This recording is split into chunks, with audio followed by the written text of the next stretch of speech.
Good morning. We are going to do some paper folding and dyeing today based on the Japanese art of paper folding and dyeing called Orizome.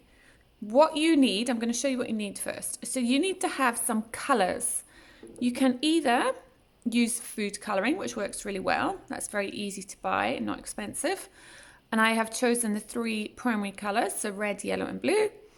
Or if you don't have food colouring or you can't buy it, but you do have some old marker pens in your house, what we've done is put the marker pen just in water, leave it for a few days, and then the colour from the old pen comes out and we can use that instead.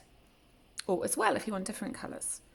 The first thing to do is fold the paper, which I'm going to show you in a minute. Then after you folded the paper, you're going to put a little bit of each of the three colours in a separate dish or a pot. So it could be just something simple like a little paper cup like this. I put it in my paint palette so when I do the technique you can see it more easily. So I'm going to show you three different ways to fold the paper, and if you have a peg that is very helpful. If you don't, it doesn't matter. You can do it without, but if you do have a peg it makes it quite easy or easier. So I'm just using a paper towel, one that you dry your hands with hopefully you have in your kitchen.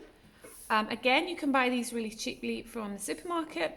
If you don't have a paper towel and you do have some white fabric at home, you could use that instead. So you want to start with a kind of a square, one piece. For this technique, I'm going to use the lines of the way it's been folded.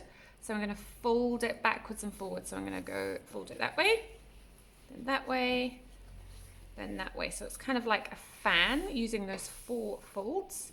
And then I'm going to fold it like a triangle shape. So I'm going to take that bottom corner and fold it to the edge and press down. Then I'm going to turn it over and do the same. So I'm folding up those triangles. Hopefully you can see that. It's kind of making a triangle, and I want to fold it over so it keeps following that triangle shape. Make sure you press it a little bit as you go, just so it doesn't come undone. I'm going to keep, where's my last one? There, and then I'll just fold that a little bit over. Okay, if you have a peg, this is when a peg's good because you can hold it like that with the peg. That's one type, so I'm going to end up with a triangle. Here is another way of folding it. Make it nice and flat. Fold it into quarters, so fold it in half. Turn it round and fold it in half again. And then what we're going to do is we'll fold it in half again. Fold it in half again, so I fold it into quarters, and this time I'm actually just going to then make that into a triangle again. And again with my peg I will hold that in place. So you're going to end up with three different folds, each with a peg on if you have it, or if you don't have a peg that's okay, you can just leave it like that. And then this one is quite cool, so I'm going to fold that in half and in half again like I did before, but this time I'm going to fold it, make sure it's nice and flat. This time I'm going to go diagonally, so I'm going to fold from this corner to this corner, make a diagonal fold, then do it again, so from here to here,